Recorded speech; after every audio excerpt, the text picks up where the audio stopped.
Monster Hunter spurred the scariest moment in Shuhei Yoshida's long career.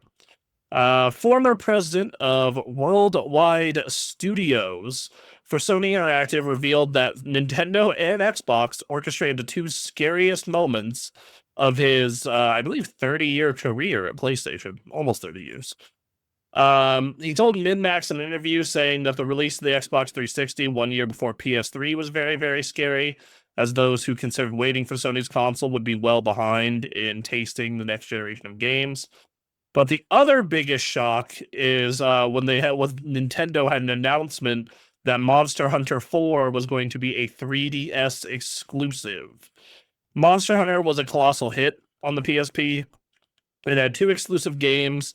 It was like, I'm going to go over this more in a minute, but Monster Hunter in Japan is like when a Call of Duty or Grand Theft Auto comes out in America. That's how like huge it is. Impressive. Yes, like it is probably, if I had to take a guess, it's probably the second biggest franchise in Japan. Yeah. But after the launch, they said, "Hey, this game is coming to Monster Hunter 4 is coming to 3DS only." And this happened right next to a price drop of the 3DS by $100. And they're like, "Oh my god, the biggest game on PSP was Monster Hunter, and this game is coming on 3DS exclusively." That's a big shock. And then, yeah, so there you go. Comments, Lucy? Didn't he also talk about why Bloodborne is probably never going to get a sequel? He didn't talk about whether there were going to be a sequel. He talked about how it's going to probably be a long wait because the director of the game doesn't want anyone else to touch it besides him, and he keeps getting busy with other projects like Elden Ring and Sekiro and whatnot. But yeah, no, I kind of wanted to, reiterate that for everyone. It's just like, Monster Hunter is back then not as much. Like if you would have told me Monster Hunter would like get as big as it is in America now, I would have been shocked.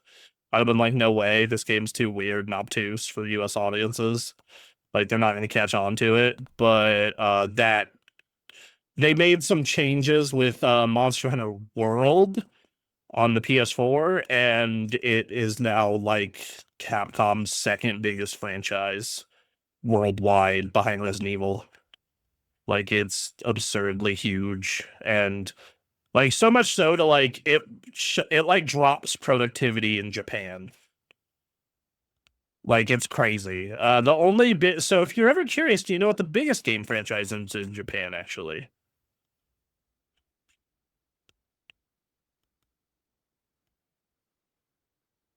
I'm gonna assume that's no.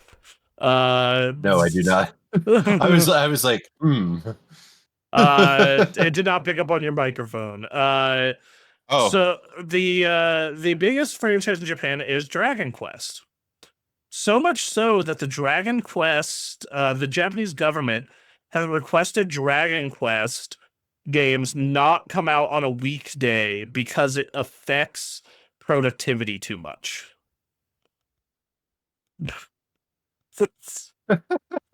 all right. Okay. Again, your game's good when when your workforce is productivity goes down. Yeah. I do think that a Monster Hunter 4 coming to Vita could have really helped turn the Vita around, because like then you have this big game that just grows and grows and grows and grows, but instead it helped sell a bajillion 3DSs in Japan and even in America. Because Monster Hunter 4 is when I first started noticing like friends of mine who had never played Monster Hunter really starting to get into Monster Hunter.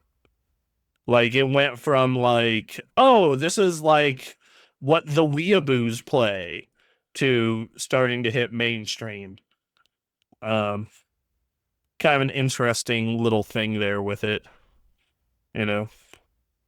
I still haven't gotten into the franchise. I've played a few of the games. I think I've done a couple of demos. I've said on the podcast before. I think I'm gonna try and get into this one with you guys. No, We'll see. the I'm gonna beta's definitely wait until I the get some. the beta's this weekend and next. So Okay. sorry, go ahead. I Say what don't you're gonna say. know. I don't know if I can do this weekend. Not with yesterday's big early release. We're gonna get more of that game in a minute. Yeah, no, I just saw a friend of mine hop into the beta, and I'm like, is it out in America now? Oh God, I have to get this show edited. Damn it. Uh, um, Work. uh, Why do you work so much? no, I used to be. So I was not big on Monster Hunter when I first tried it, because I tried it on the PSP when you had to play it with like hook claw, because you had to move the camera with the D-pad. So you had to like claw down on the D-pad while moving with the analog stick. And it wasn't for me. And then I tried what was it? The one that I tried for, and I was like, this is kind of cool. It's still a little weird and too obtuse. And then I played the one that came to the PS4, which was called World, where they streamlined some stuff, and that's where it finally clicked. Was like, oh, this franchise is sick. So yeah. Anyway, that's Monster Hunter. That's a little fun Monster Hunter story, as the beta just happened and the full release is out in what, 3 weeks? Yeah, 3 weeks. So, stay tuned. Aaron's gonna be doing a review of that. Looking forward to it. Yeah, Yeah. definitely. Be Yeah. interesting getting your guys' input on this game, Yeah. especially from like a new player.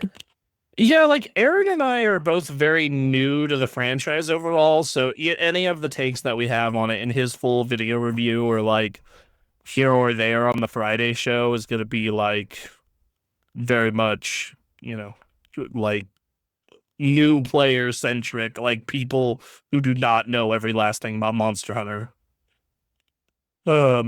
My favorite thing when playing World was always you do like a hunt and some rank 999 with a Japanese name tag would come in with you and just totally smoke the monster by himself. Like you're just sitting there like, why am I even here? Why didn't you just do this by yourself, homie? So, That'd be me if I ever play World of Warcraft with you. oh God, why did you invite me to play this? Yeah, my girlfriend has I'm played just with standing me. here looking pretty. My girlfriend has played with me, and she's like, "That's the most I've ever been carried in a video game."